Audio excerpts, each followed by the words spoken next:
Halo,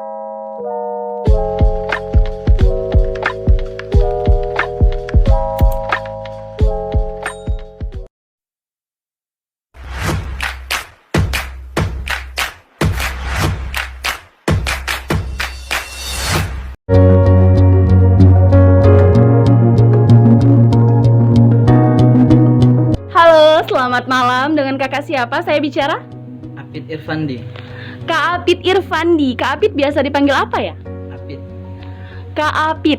Nah, kalau dilihat-lihat nih, kayaknya Kak Apit ini masih muda loh. Kira-kira umur Kak Apit ini berapa? Baru 21.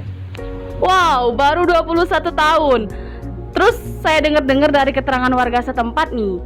Terus saya juga sudah melakukan observasi dengan bisnis kakak yang ada di cabangnya itu tentang parfum ya, penjualan parfum. Kayaknya Kak Apit ini tuh salah satu pembisnis muda yang sukses. Amin. Nah Kak Apit, boleh dong kita bagi-bagi nih, sharing-sharing tentang apa saja sih bisnis-bisnis Kak Apit ini? Yo, bisa kita lihat di sini bahwasanya bisnis saya ini berjualan parfum refill atau parfum isi ulang non alkohol. Parfum refill, ini semuanya? Iya.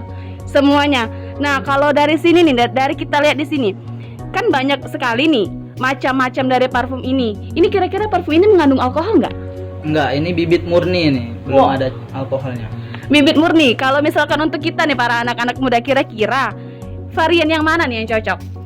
Ya tergantung itu selera. Biasanya kan itu setiap orang kan beda selera kan, atau cewek atau cowok itu kan beda selera masing-masing gitu. Yang paling banyak kalau dibeli dengan kalangan anak muda yang perempuan itu varian apa? Itu biasanya romantis, vanilla susu, dan Paris Hilton ini. Oh ini yang romantis ya? Vanilla susu ya? Vanilla susu yang ini ya. Ini Paris Hilton terus? Ya, Paris Hilton ini apa Lovely. Nah, itu biasanya banyak. Oh, ternyata banyak sekali ya pelanggan Kak Apit ini dari kalangan muda, benar? Iya, benar. Kalau dari kalangan tua kira-kira nih berapa persen perbandingan dari kalangan muda kalangan tua pelanggan kakak ini? Bisa dikatakan hampir sama lah. Soalnya kan namanya parfum itu kan sudah jadi kebutuhan untuk kita kan. Kalau mau sudah ada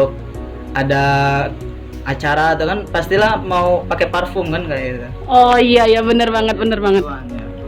Nah Kak Apit, dalam memulai usaha ini kira-kira Kak Apit itu memerlukan modal seberapa banyak sih? Saya dulu awal mula dulu belum punya banyak modal kan. Jadi saya bukanya kecil-kecilan. Saya mulai dari modal 680 kalau nggak salah. Itu variannya itu aroma 6 macam. Untuk pencucinya sama botol-botol ada 3 macam, botol yang 30 ml, botol 20 ml, sama yang roll on yang kecil itu yang 7 ml, sama alat suntikannya untuk memasukkan ke botol itu. Oh dalam modal 680 sudah dapat 6 refill, benar? Ya, benar. Oh, nah dalam memulai usaha ini tuh sudah dilakukan dalam beberapa tahun? Nah, kurang lebih 3 tahunan. 3 tahun berarti dari tahun 2019 ya? Benar. 3 tahun dalam memulai usaha ini, Kak Apit memerlukan banyak karyawan atau hanya beberapa? Ini kan baru usaha kecil-kecilan kan, ini sambilan kuliah saya kan. Wah. Jadi untuk karyawan sih belum, tapi kemarin baru 1 karyawannya. 1 karyawan sudah punya cabang? Iya sudah. Di daerah mana? Di dekat tempat kampus saya. Oh berarti yang benar ya yang saya lakukan observasi kemarin.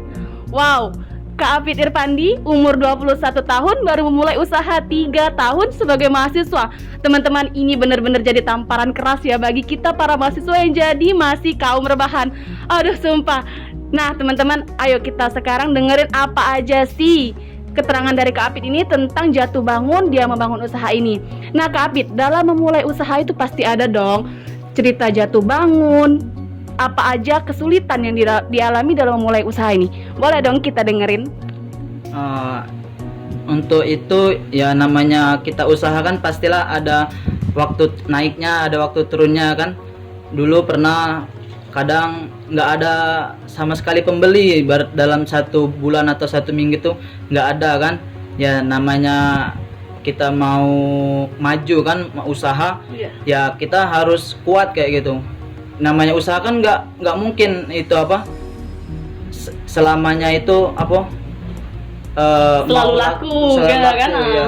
Pasti ada naik turunnya kayak gitu. Yang penting kita harus tetap optimis dalam membuka usaha ini. Wih, bener banget nih teman-teman. Kalau misalkan Kak Apit dalam kondisi jatuh, terus Kak Apit memilih menyerah, mungkin kita tidak akan sampai pada tahap ini.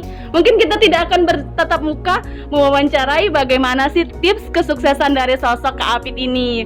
Nah, Kak Apit, dari modal-modal yang sudah Kak Apit berikan di parfum ini, kira-kira melampaui berapa banyak modal keuntungan nih? Meraup berapa banyak keuntungan dalam kurun waktu 1 minggu ya? 1 minggu. Bisa dikatakan dalam 1 minggu itu rata-rata bisa dapat sekitar 500 ribuan lah kalau itu. 1 minggu 500 ribu. Untuk ukuran mahasiswa itu udah besar banget teman-teman. Berarti Kak Apit ini sosok teladan loh bagi kita yang yang biasanya cuma minta uang sama orang tua. Ya ampun, ini tuh udah jadi tamparan besar banget. Yuk bangkit, yuk kita contoh dari Kak Apit ini. Nah Kak Apit, boleh dong bagi tips and trick untuk kita nih para mahasiswa yang masih kuliah, terus para orang-orang yang baru ingin memulai usaha. Apa aja sih yang harus dilakukan? Kalau untuk saya sih nggak banyak sih. Yang penting kalau kita mau itu, yang penting ada kemauan dan diterapkan, dijalani. Maksudnya kalau kita mau buka usaha nih, ya harus ada gerakan kayak gitu. Jangan cuman keinginan saja, harus ada gerakan. Terus kita harus melihat apa yang mau kita jual kan, dan kepada siapa apa yang kita jual itu ditujukan kayak gitu. Contohnya seperti saya kan mahasiswa kan. Nah, kalau berjualan parfum kayak gini kan, namanya mahasiswa kan pasti semuanya memakai parfum kan. Betul. Nah, itu jadi sambilan buat saya, sekalian kuliah sambilan buka usaha ini. Oh, jadi selain ada modal, kita tuh harus mencari peluang juga ya. Bener banget nih, kata ayat Al-Quran, innamal a'malu binniyat. Sesuatu itu, apapun itu tergantung pada niat. Di mana ada kemauan, di situ ada jalan. Kalau Kak Apit tadi ada modal tapi tidak ada kemauan, belum tentu dong usaha ini bisa jalan. Nah, jadi teman-teman, bener banget kata Kak Apit tadi, pesannya harus ada kemauan, harus ada niat. Jadi digerakkan, terus juga harus mencari peluang. Nih, kita tanya pesan. Ada nggak sih pesan yang ingin Kakak sampaikan untuk kita para mahasiswa yang ingin memulai usaha, ataupun untuk orang-orang di luar sana yang baru mau akan memulai usaha? Pesan sedikit dari saya untuk teman-teman yang ingin membuka usaha. Kalau kita pengen baru membuka usaha itu, kita harus ada keinginan, kita ada niat, kita berdoa dulu kan, minta petunjuk dengan Allah gimana baiknya untuk usaha kita ini, dan kita harus menyesuaikan target kita, jualan kita itu untuk siapa gitu. Biar sesuai, jangan kita sudah buka malahan nanti nggak sesuai dengan untuk lingkungan kita, target konsumen ya. Oh, bener banget. Nah, tadi kita udah selesai sharing-sharing sama Kak Apit. Kita juga udah dapet tips and triknya ya. Tadi itu tentang niat, kemauan, terus kita juga dapat pesan dari Kak Apit. Jangan lupa kalau ketuhanan itu yang Maha Esa. Oke teman-teman, sampai sini dulu wawancara dari kita. Terima kasih, selamat malam Kak Apit.